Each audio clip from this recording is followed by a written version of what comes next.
Vamos a iniciar con una oración. Padre precioso, te damos gracias por la vida y todo lo que tú nos das, junto con la oportunidad de conocerte a través de tu palabra. Queremos ser en este momento instruidos en verdad, en conocimientos profundos, en los tesoros que se esconden en tu palabra, y nos preparamos nuestros corazones, toda la plenitud de nuestro ser para recibir todo aquello que tú tienes para nosotros. En el nombre de Jesús te damos gracias. Amén. Amén. Bueno, vamos a mencionar varias cosas hoy. Tenemos muchas pequeñas introducciones, diríamos. Siguiendo en el aspecto de conocernos a nosotros, un poco considerando el enfoque científico, pero teniendo siempre como base la palabra de Dios. Vamos a llegar en este momento a algunos puntos que yo quiero comentarles para que los mediten. Vamos a iniciar diciendo que nosotros somos unos seres complejos. A veces para nuestro estudio nos seccionan en la parte intelectual, la parte espiritual, la parte afectiva, la parte física, pero en realidad somos un todo en el cual interactúan muchos elementos. Entonces podemos de ahí decir que nosotros somos eléctricos, somos químicos, somos biológicos, somos magnéticos. Es un poco pensando en lo físico. También somos creativos, somos sensibles, somos reflexivos, somos inquisitivos, lo cual quiere decir como curiosos. Eso como en el sentido no tangible. Entonces, aquí vemos que en nosotros se manifiestan cosas que corresponden a un aspecto concreto y otras cosas que corresponden a un aspecto abstracto. Ahora bien, el primer punto que yo quiero presentar para su análisis es que a través de estos enfoques, de estos acercamientos, vamos a tratar de tener más ingredientes, más opiniones, más experiencias que nos comparten tanto la ciencia como la palabra de Dios, para llegar a un conocimiento un poquito más amplio de los avances de la ciencia.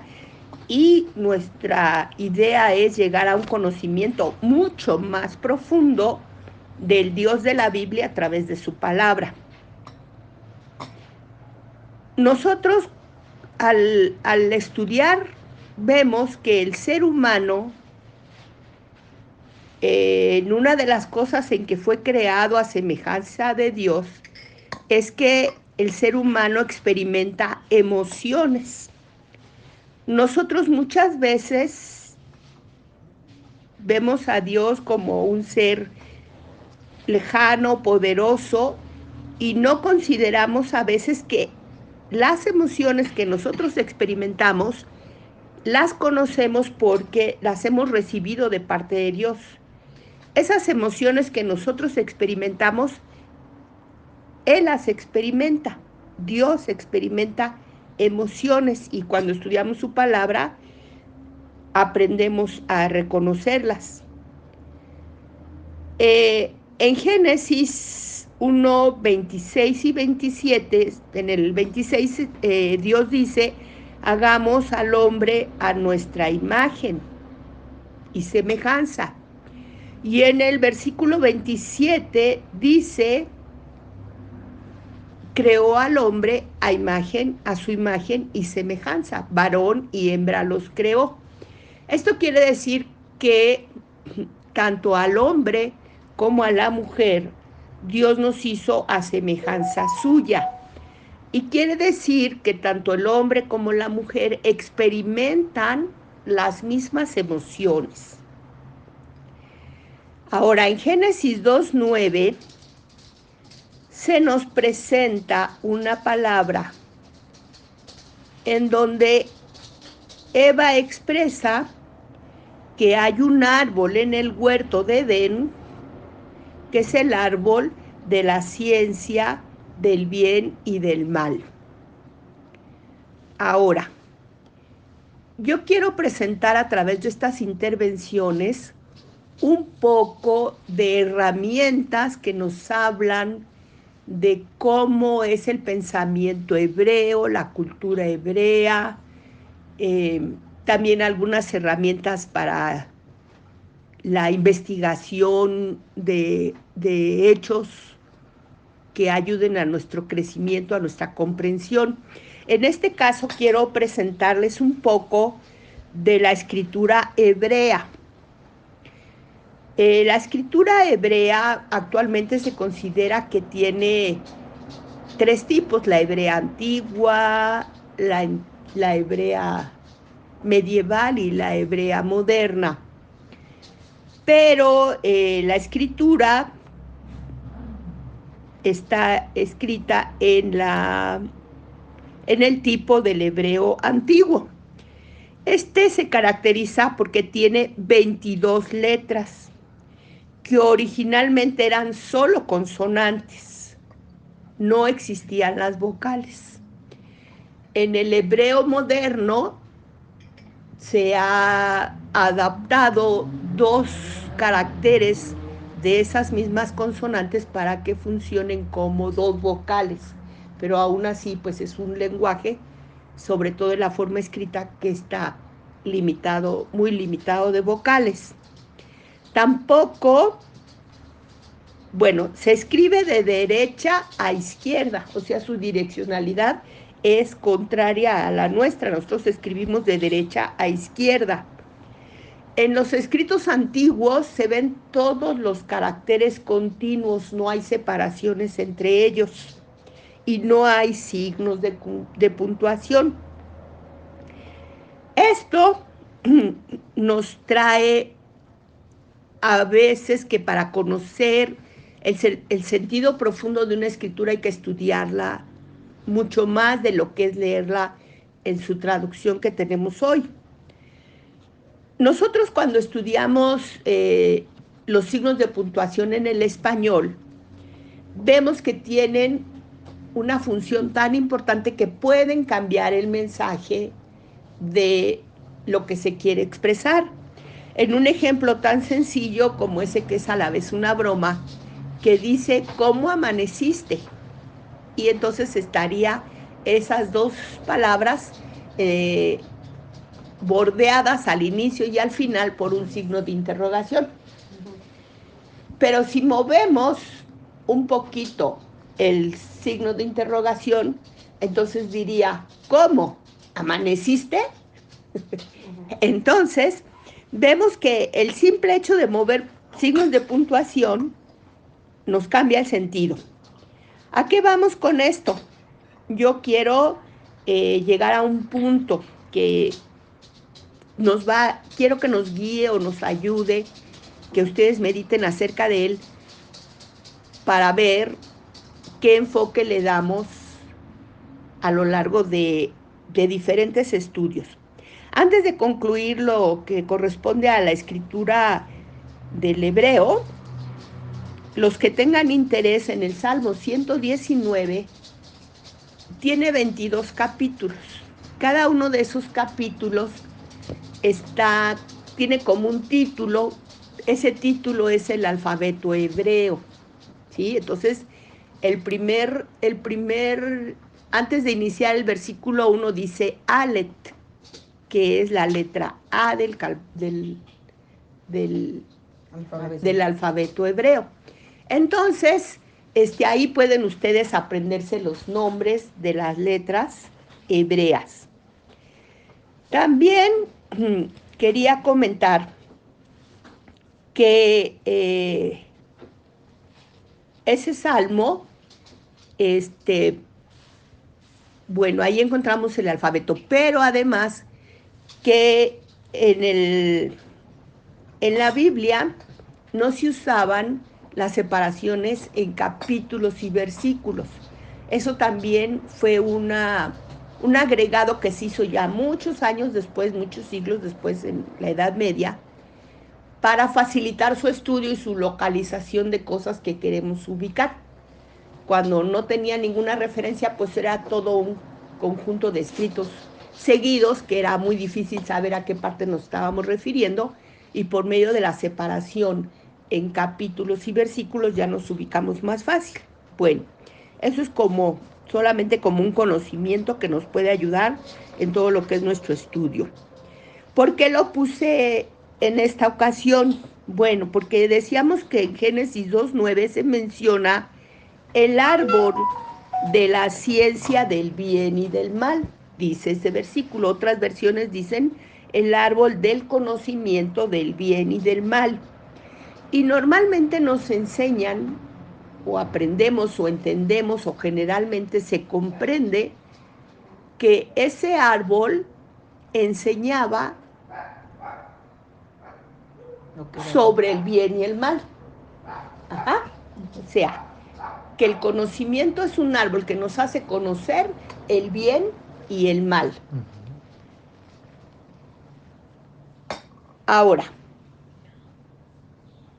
yo presento este enfoque, que se nos habla de ese árbol, pero que es un árbol que tenía dos funciones: brindar el conocimiento o la ciencia y brindar enseñanza, o más bien como ejercitar o disponer, presentar a la disposición del ser humano el discernimiento entre el bien y el mal. ¿Por qué digo esto? Porque el hombre, desde que fue creado con libre albedrío. Entonces, el hombre siempre estuvo en libertad de hacer elecciones. A Adán se le dio una comisión de poner nombre a los animales, y para él poner nombre a los animales, él echaba mano de su poder creativo, y a la vez, a lo mejor, a un animal tenía la oportunidad de ponerle entre 3 nombres, y elegía cuál era el que le parecía que le iba mejor al animal. O sea, el hombre siempre tuvo una oportunidad de hacer elecciones, al igual que nosotros la tenemos ahora. ¿Qué pasaba en aquel momento? Que el hombre podía elegir, pero todavía no enjuiciaba, todavía no sometía a juicio las cosas.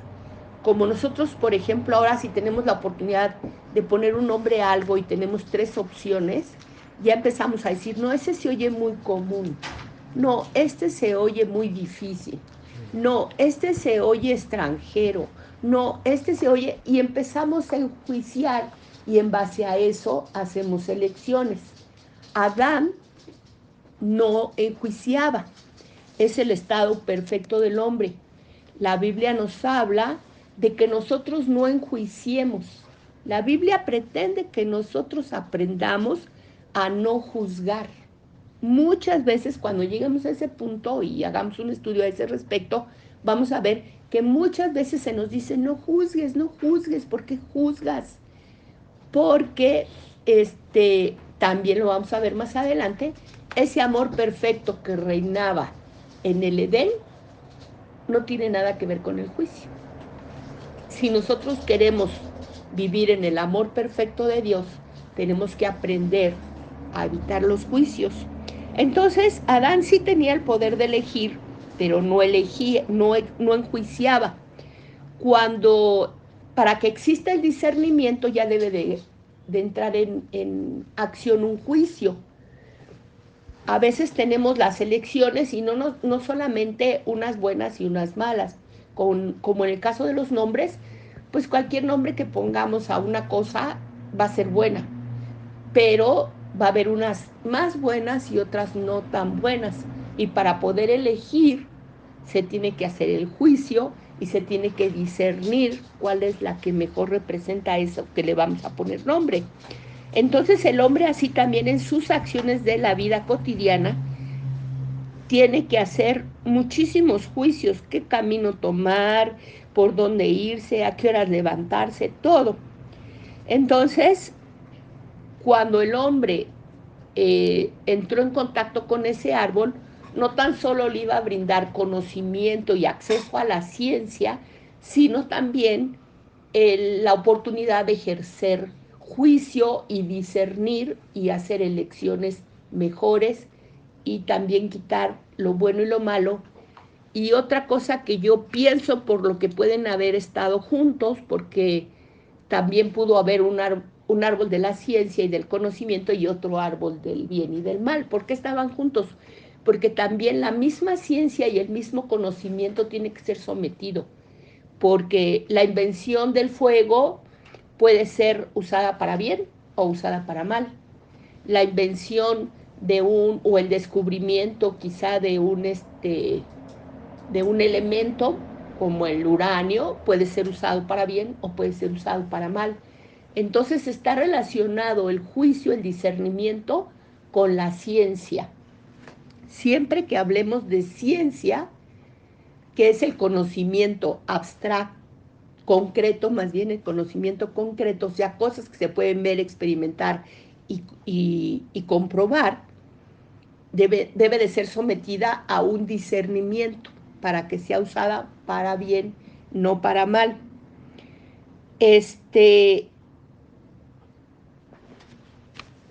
Nuestro ser, como veíamos al inicio, tiene unas cosas concretas y unas cosas abstractas, unas cosas visibles y otras cosas invisibles.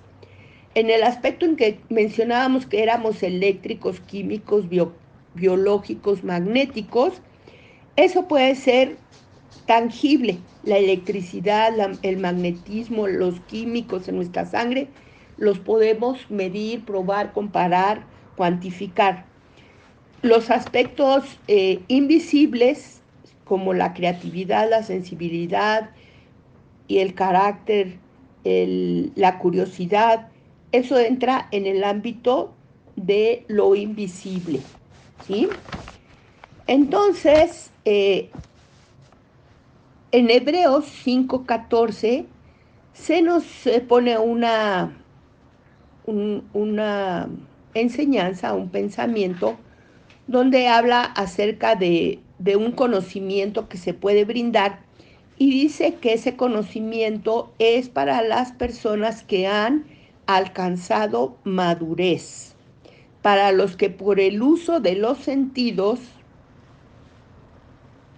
para los que tienen los sentidos ejercitados en el discernimiento del bien y del mal. Ahora, estos sentidos a los que se refiere son los sentidos espirituales que ya mencionamos en otra vez, que así como tenemos los sentidos físicos, también tenemos los sentidos espirituales. Yo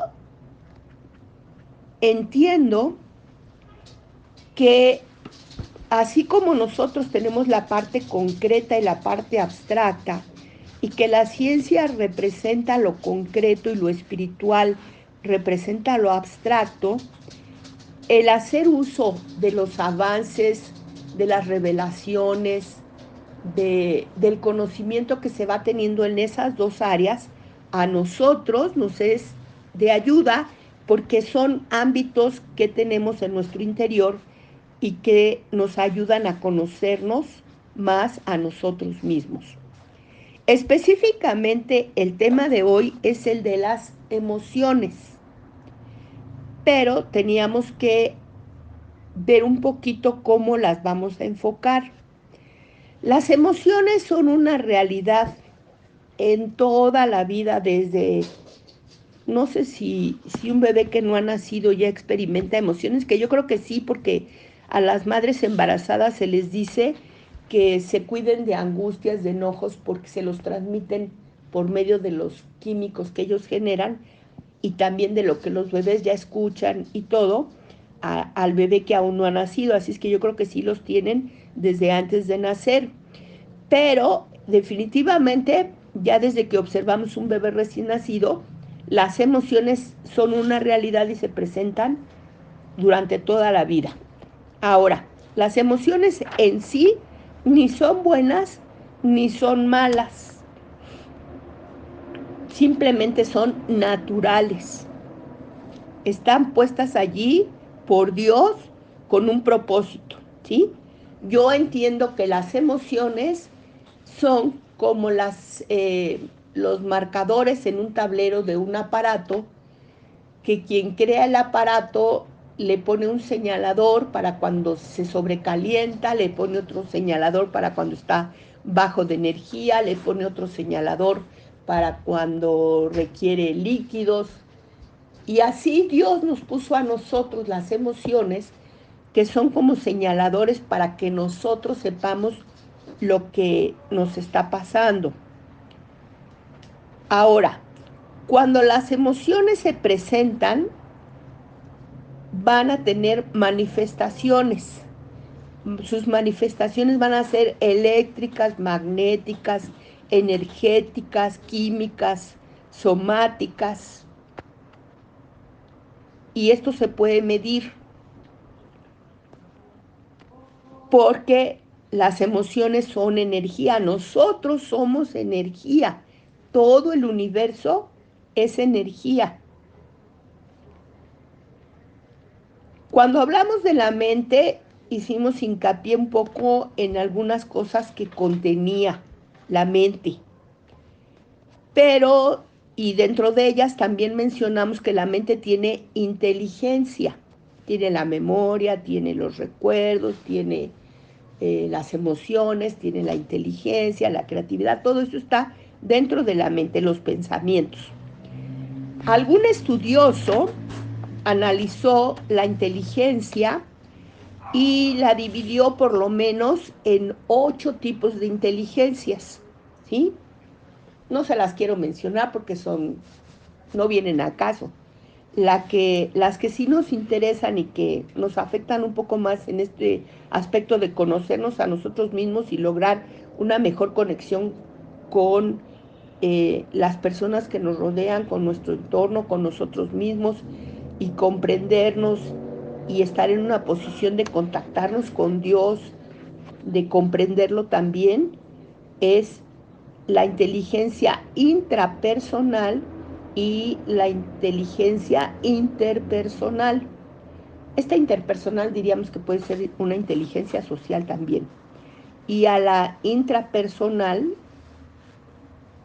entran muchos factores, pero cuando se enfoca en las emociones, hay otros estudiosos que hacen énfasis en que debemos de aprender o manejar o tener, dominar una inteligencia emocional. Para lograr eso tenemos que aprender que nada permanece estático ni quieto. Hace tiempo, cuando los niños entraban a la escuela, ya como en segundo y tercer año de primaria, una de las cosas que se les enseñaba es todo cambia, porque es una realidad, todo cambia. De un momento a otro ya las cosas no son iguales. Yo ahorita estoy tomando una bebida en este segundo y por algo mi mano se abre y la taza cae al suelo y la taza se rompe. O sea, en un segundo las cosas ya no son iguales, cambian. Ahora, todo cambio genera energía. Al igual, todo cambio genera emociones. Al igual, toda emoción genera energía y también genera cambios. ¿Qué es lo que consiste la inteligencia emocional? En que tenemos que aprender que las emociones son algo natural en nosotros y aprender a aceptarlas. Algunas son incómodas. El miedo es una emoción incómoda. El enojo es una emoción incómoda, la frustración es una emoción incómoda, pero a pesar de su incomodidad tenemos que aceptarlas como algo normal porque nos están dando un aviso, nos están comunicando algo. Entonces, ahora tenemos que aprender a oírlas, ¿sí? Nosotros estamos por el entorno y porque en realidad nadie se enfoca en estas cosas y es difícil que nos comprendamos a veces a nosotros mismos, mucho más a otros. A veces nos preguntan, ¿qué te pasa? Nada. ¿Qué tienes? No, nada. ¿Estás enojado? No. ¿Estás triste? No. Entonces, ¿qué te pasa? Nada. ¿Qué tienes? Nada. Entonces, esas cosas impiden que nos entendamos a nosotros mismos y mucho más que otros nos entiendan. Entonces, ¿qué es lo que vamos a pretender hacer con las emociones? Saber que tenemos un libre albedrío que abarca todo, incluidas las emociones. Yo a veces se lo enfoco al enojo. Yo decido si me enojo. También muchas veces se lo ha aplicado a la tristeza, al llanto. Yo digo, nada en la vida merece mis lágrimas. Pero a veces eso también es como un poco el decir no nada, ¿sí? No estoy comprendiendo, ni estoy entendiendo qué significan esas lágrimas, ni les estoy dando la oportunidad de hacer el trabajo. Es como el que ve el foco que indica que se está sobrecalentando la máquina y se lo quita para no estarlo viendo. Entonces, tenemos más bien que aprender que tenemos un libre albedrío, que nosotros decidimos. Y que debemos de tomar decisiones en base a esas emociones, aprender a aceptarlas, aprender a oírlas, tratar de entender qué es lo que nos están manifestando de nosotros mismos y también a la vez encauzarlas, porque ante cada opción nosotros tenemos mínimo 3 opciones. Me voy hacia un lado, me voy hacia el contrario o me quedo sin hacer nada, ¿sí? Y cualquiera de esas decisiones que tomemos nos va a llevar a unas consecuencias y el responsable de esas consecuencias soy yo, solo yo. Entonces, en cuanto a las emociones tenemos que aprender que están allí por una razón, que están para darnos información, que el enfoque que yo le dé a esas emociones me va a llevar a circunstancias toda la vida, unas más favorables, otras menos favorables, que al hacerme responsable de mi libre albedrío, analizarlas, oírlas y tomar la elección a discernir, que era lo que nos decía antes, que tenemos que aprender a ejercer un juicio y discernirlo mejor, entonces canalizarlas y llevarlas hacia dónde. La Biblia nos enseña que debemos buscar ir hacia el amor, hacia lo positivo, hacia la luz, hacia el amor a nosotros mismos, hacia el amor hacia los demás y hacia lo que nos rodea, aunque a veces sea incómodo. El dolor, o con todo y el dolor, hay que amarnos a nosotros y hay que amar también esa causa del dolor, porque algo bueno, la Biblia dice que a los que amamos a Dios todas las cosas nos ayudan a bien. Entonces, quiere decir que aún en esas cosas que son desagradables, que son incómodas, yo puedo tener una oportunidad de sacar algo bueno.